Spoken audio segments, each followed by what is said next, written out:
Bonjour à tous, il est polytechnicien, ingénieur des ponts et chaussées et il a créé son propre bureau d'études à l'âge de 23 ans. Il a passé près de 10 ans au sein du groupe Vinci dont il a notamment dirigé la division Grand Projet. Depuis 2011, il est le PDG d'Eiffage, le numéro 3 français du BTP, qui a réalisé l'an dernier un peu plus de 14 milliards d'euros de chiffre d'affaires. Bonjour Pierre Verger. Bonjour. Un mot pour commencer sur ces 50 mesures présentées hier pour simplifier la vie des entreprises. Le MEDEF s'est félicité de cette initiative, vous aussi je présume? Bien entendu, il me paraît absolument fondamental aujourd'hui de simplifier la vie des entreprises et des individus. On se rend compte au fil de l'eau, et j'élargirai à toutes les transactions contractuelles entre les États et les entreprises ou les individus, que la défiance s'est installée et que les procédures masquent un sentiment de non-prise de responsabilité lorsqu'on veut faire une transaction. Et je crois qu'il est indispensable de recréer de la confiance en simplifiant, parce que simplifier, c'est aussi permettre des transactions plus rapides et donc de redonner un peu de croissance au pays. Un mot sur la conjoncture. Comment se porte votre activité depuis le début de l'année? L'activité depuis le début de l'année reste stable, voire légèrement dynamique, avec des prises de commandes plutôt soutenues dans tous les domaines de la construction. Je crois qu'on est toujours en période de crise, plus sur les niveaux de prix que sur les volumes. Donc plutôt une bonne nouvelle, un léger frémissement par rapport à l'an passé. Oui, alors il faut dire que l'an passé avait très mal démarré compte tenu des conditions météorologiques exécrables au premier trimestre et qu'on a cet effet de base positif. Mais en tout cas, il est sûr qu'on n'assiste pas à un ralentissement fort ou à un effondrement de l'activité. Alors Eiffage a officiellement résilié vendredi le partenariat public-privé avec l'hôpital sud-francilien. C'était annoncé depuis le mois de mars. Sans rentrer dans les détails de ce dossier, est-ce qu'il faut en déduire que ce type de PPP n'est pas adapté au domaine hospitalier? Absolument pas. Donc c'est d'abord l'hôpital qui a résilié et pas Eiffage. Nous avons réalisé une quinzaine de PPP depuis environ 10 ans. Tous fonctionnent parfaitement bien, sauf le sud francilien.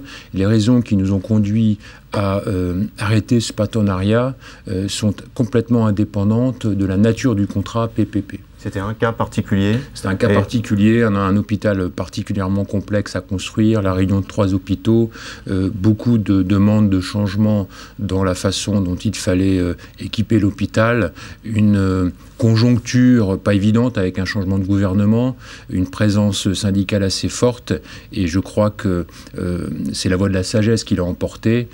Chacun se sépare de façon amiable pour le bien de l'hôpital et puis surtout des patients qui y sont accueillis.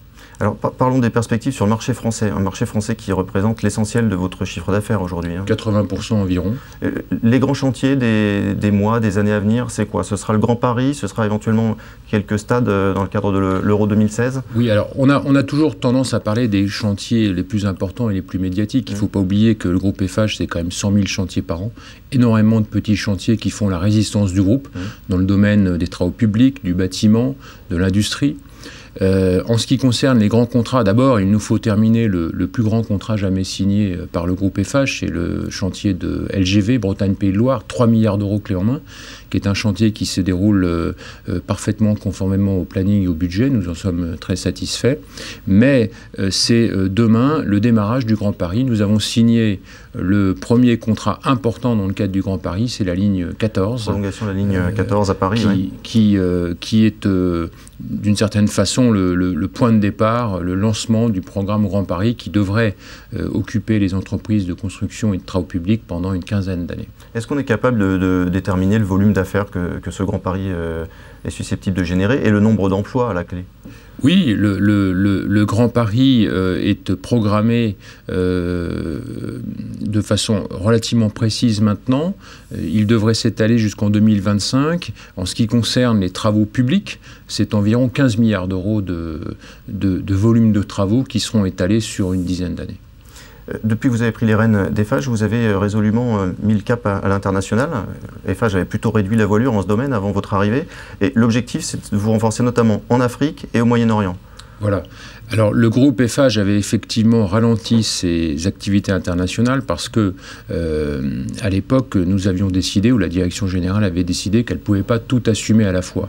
Je vous rappelle que le groupe Eiffage appartient pour 35% à ses salariés, ce qui rend difficile les appels au marché sans diluer le capital. Et donc, nous nous étions concentrés sur la France et sur les investissements dans le domaine des concessions, en particulier les autoroutes. Ces investissements sont maintenant digérés et nous repartons à l'international avec des moyens et un bilan financier qui est tout à fait sain et solide, plutôt dans la zone Afrique-Moyen-Orient, qui est une zone en croissance, dans laquelle la France continue d'avoir une présence politique, une influence positive dans ces pays. Le décollage de l'Afrique, vous le constatez concrètement sur le décollage, terrain? on ne le constate pas parce que c'est un décollage très très lent. Ça fait déjà pas mal de temps que des entreprises françaises ou européennes sont présentes en Afrique. Mais effectivement, on sent que il y a de plus en plus d'affaires, non seulement dans le domaine des routes, mais aussi du traitement de l'eau, et puis de plus en plus dans le domaine de l'électrification, qui est un domaine qui nous intéresse beaucoup. Alors je ne l'ai pas précisé en présentant Eiffage, mais une des spécificités de votre groupe, ce sont les réalisations techniques métalliques. Eiffage a fait notamment la verrière du Grand Palais, hein, si je nous avons fait la verrière du Grand Palais, nous avons fait Pyramide du Louvre, et puis aussi plus récemment les toitures du musée LVMH au Bois de Boulogne.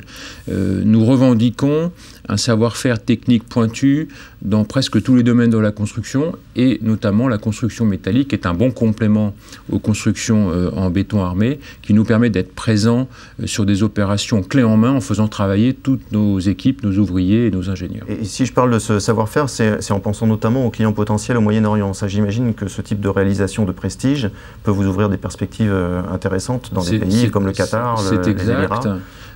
Les Émirats, les Qatar sont assez friands d'architecture extraordinaire. Souvent, d'ailleurs, des architectes français sont sollicités pour travailler là-bas. On parle beaucoup de la Coupe du Monde du Qatar, c'est 2022, donc c'est pas tout à fait demain. Vous y posez des jalons, mais nous avons déjà fait visiter le stade de Lille, qui est un stade qui a été conçu et construit par Eiffage, qui est assez extraordinaire, aux Qataris, à des délégations qataries qui ont beaucoup apprécié. Et donc nous nous sommes positionnés au Qatar sur un certain nombre de ces stades. Un mot rapidement pour terminer, Pierre Berger, sur ce courrier adressé par BlackRock à 150 patrons européens.